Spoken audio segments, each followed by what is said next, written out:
Oh, hello. My name is Mara, and welcome to Books Like Whoa.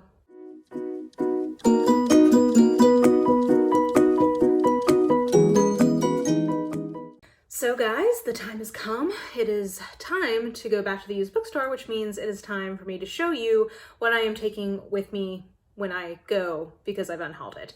So I'm somebody who buys a lot of books. If you watch this channel, you definitely know that. But I'm also somebody who doesn't have a problem letting books go when they have, what I feel basically have served their purpose in my life and serve their purpose in my life. I think that they would have a better home somewhere else. Sometimes I just didn't like them and don't want to hold on to them and take up shelf space, etc., etc. So about once a quarter, I come on here and show you what is going out the door. So I'm going to film the books that I have today. There's a chance that I may get more, and if so, I'll film that later.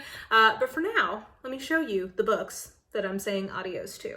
So the majority of these books are ones that I have read and decided to get rid of, but I do have one, which is a biography of C.S. Lewis called Jack by George Sayer, that I've decided to let go of because I haven't yet read this. This was a very thoughtful gift from a good friend of mine, but I never got around to it, and I'm no longer somebody who really reads a lot of Lewis, thinks about him all the time, wants to read everything from him.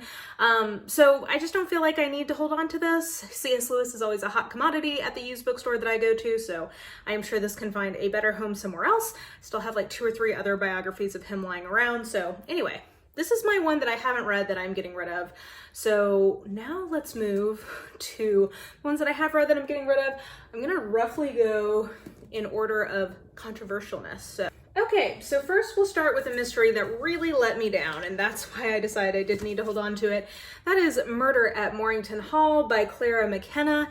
I absolutely love the female lead in this. I really liked, I liked the mystery. It wasn't amazing, but it was fun.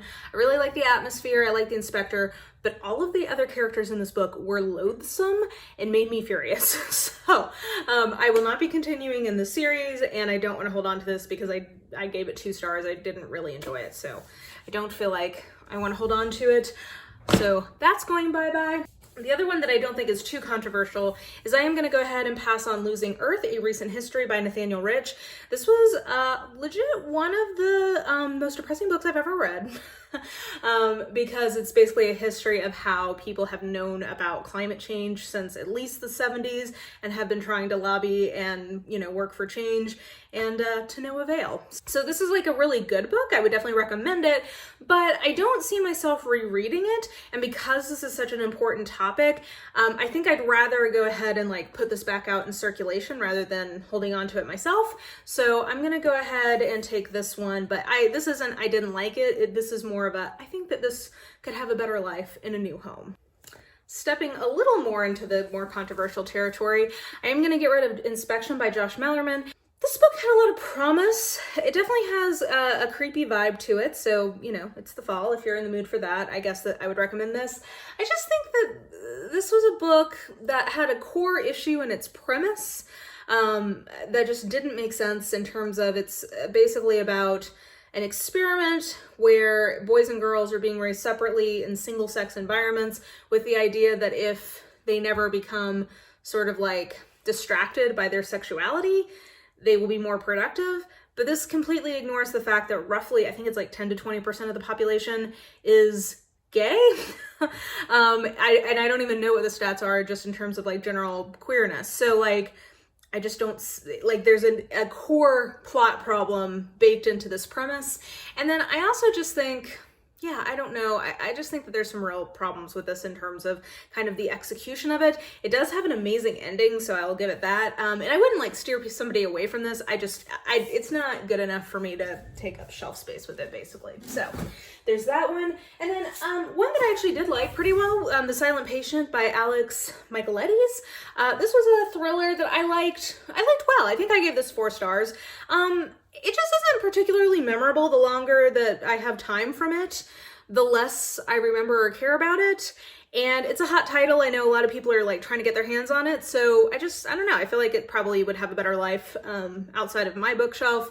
And I don't know. I don't tend to reread thrillers like this.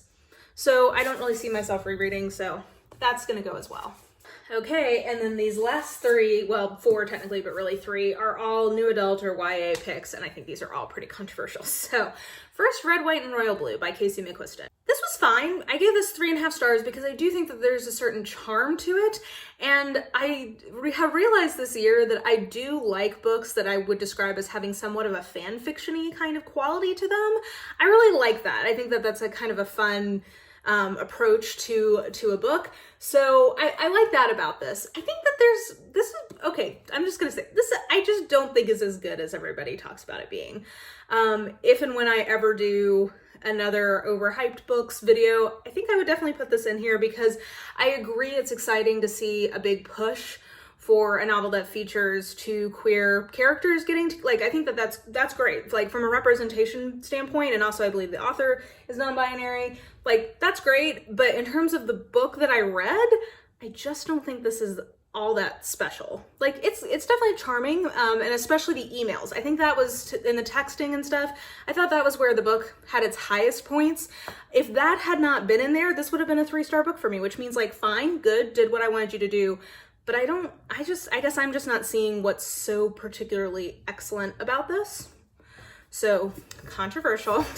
I'm sure I'll get lots of fun comments on this one, but that's just truth of the matter. And then again, this is another one where I feel so just like, it's fine.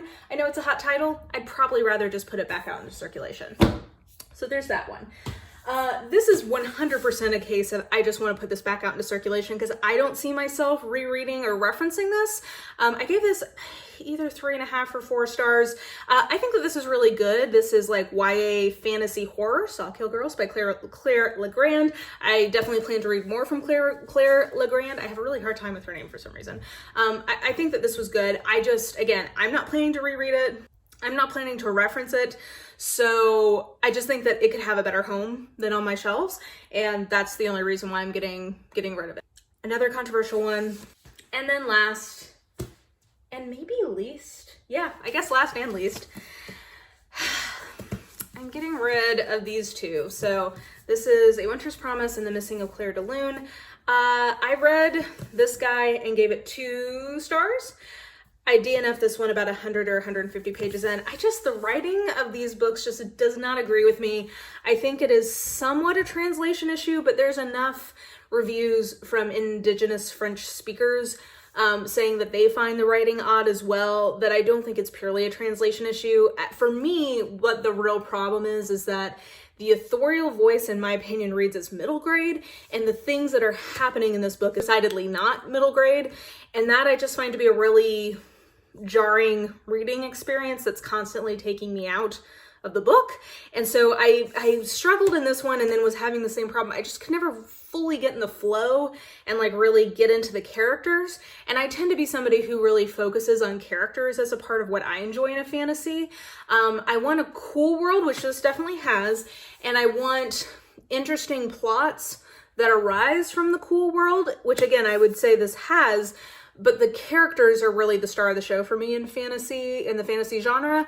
And I couldn't fully connect with them, I think, because of that writing issue that I had. So I feel a little bad because I was really hoping I would love these, and they're also just beautiful, like as objects. But yeah, I'm not gonna ever finish the series. There's no need to be taking up shelf space with them. So I'm gonna pass these along to a new and hopefully very happy home. So if I end up having anything else that I'm going to unhaul, I'll put the footage right here. I'm not sure based on the timing, but maybe. Hey guys, I was going through my TBR shelf, and I grabbed 2 arcs that I've had for 3 years and 2 years, and I just keep not getting to them, and they sound like they could be things I would like, but I just keep not reading them. So I'm gonna let The Romance Reader's Guide to Life by Sharon Pywell go, and Strangely Beautiful by Leanna Renee Hieber go.